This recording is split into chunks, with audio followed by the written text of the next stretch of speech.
আমি মাত্র কিছুদিন ধরে দায়িত্ব নিয়েছি, আমি আপনাদেরকে কথা দিচ্ছি আপনাদের প্রতিটা উপজেলায় ইনশাআল্লাহ আমি যাব। আমাদের সংগঠন টিম যাবে, আমাদেরকে মানুষের কাছে পৌঁছানো হবে। আমরা মুখে পরিবর্তনের কথা বলবো, সেই পরিবর্তন যদি আপনি আজ থেকে শুরু করে আমার যদি না থাকে তাহলে মানুষ আমাদের কাছে আসবে না। এই যে নতুন রাজনৈতিক বন্দোবস্তের কথা বলছি, সেই নতুন রাজনৈতিক বন্দোবস্ত কি সেটা অবশ্যই আমাদেরকে বুঝতে হবে। আপনাদেরকে দেখলেও যাতে মনে করে যে না এই ছেলেটা সমাজের সবার চেয়ে আলাদা, তার মাধ্যমে দেশের পরিবর্তন আনা সম্ভব। শেষে আমি এই কথাটি বলতে চাই, যেহেতু আমাদের সময় যে বাংলাদেশের ইতিহাস অবশ্যই পরিবর্তন করবে এই জাতীয় নাগরিক পার্টি এনসিপি। গণমানুষের দল হিসাবে এই এনসিপি মানুষের অধিকার প্রতিষ্ঠার দল হিসেবে বাংলাদেশে থাকবে এবং এনসিপির মাধ্যমেই বাংলাদেশের গণমানুষের ভাগ্যের পরিবর্তন হবে। বাংলাদেশের মানুষের অধিকার প্রতিষ্ঠার জন্য ভ্যানগার্ড হিসেবে আমরা কাজ করব। যে যেখানে দুর্নীতি করুন, অন্যায় করুন, আপনারা আমাদেরকে আপনাদের পাশে পাবেন, আপনাদেরকেও জনগণের পাশে থাকতে হবে। সেই আহ্বান জানিয়ে এবং নিজেদেরকে সেইভাবে যোগ্য করে গড়ে তোলার জন্য আহ্বান জানিয়ে আমার বক্তব্য শেষ করছি। এবং আরেকটি ঘোষণা আমি আপনাদেরকে দিতে চাই, এটা হচ্ছে একটা আমরা নিজেরা একটা প্রোগ্রাম করলাম। আপনাদের অনেক অভিযোগ আছে, অনেক প্রশ্ন, যারা বলতে চায় ইন্ডিয়ান পলিটিক্স, আমরা পলিটিক্স পছন্দ করি না।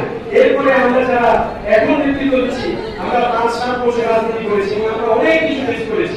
বিশ্বাস করেন, আপনারা যে জিনিসগুলো বলবেন সেই জিনিসগুলো আমরা অনেক কিছু ফেস করে আজকে এই জায়গায় এসেছি। আপনাদের দুঃখ কষ্ট আমরা বুঝি। অনেক দায়িত্ব আসলে জায়গা পায় না, নতুন করে এসে অন্য কেউ বসে যায়। এই জিনিসগুলো রাজনীতিতে ঘটে, টাকা খরচ হয়, অনেক কিছু। এই যে এই সংস্কৃতি চেঞ্জ করতে হলে আপনাদেরকে দীর্ঘমেয়াদী চিন্তা করে অবশ্যই টিকে থাকতে হবে এবং আমাদের জায়গা থেকে আমরা অবশ্যই ফুল সাপোর্ট সমর্থন আপনাদেরকে দিব। কিন্তু আপনাদেরকে অনুরোধ করবো ভাই, আপনারা বাংলাদেশকে ভালোবেসে সত্যিকার অর্থে দেশে পরিবর্তন করার জন্য যেহেতু রাজপথে নেমেছেন, আপনাদের খবরেতে শহীদের রক্ত আছে, শহীদদের সেই রক্তের শপথ করে বলেন আপনারা যত কিছুই হোক এই বাংলাদেশের মানুষের পক্ষে সবসময় থাকবেন, বিপক্ষে দাঁড়াবেন না এবং আপনারা এনসিপির সাথে থাকবেন। যদি এনসিপি কোন নেতৃবৃন্দ কোন অন্যায় করে, আমরা কিন্তু তাদের সাথে থাকবো না। কিন্তু আরেকটি বিষয় আপনাদের ভালোভাবে বুঝতে হবে, আমরা যখন সত্যিকার অর্থে দাঁড়ানো না দাঁড়াবো না, উল্টো দাঁড়াবো না, উল্টো দাঁড়াবো না, সত্যিকার অর্থে মধ্যপন্থী বাংলাদেশপন্থী রাজনীতির কথা বলছি, তখন অনেকেই আমাদের বিরুদ্ধে ষড়যন্ত্র করছে। ভারতের আধিপত্যবাদের বিরুদ্ধে আমাদের মতো স্পষ্ট করে কেউ বলেনি। আমরা বলেছি সীমান্ত হত্যা বন্ধ করতে হবে, কোনো বাদ নাই।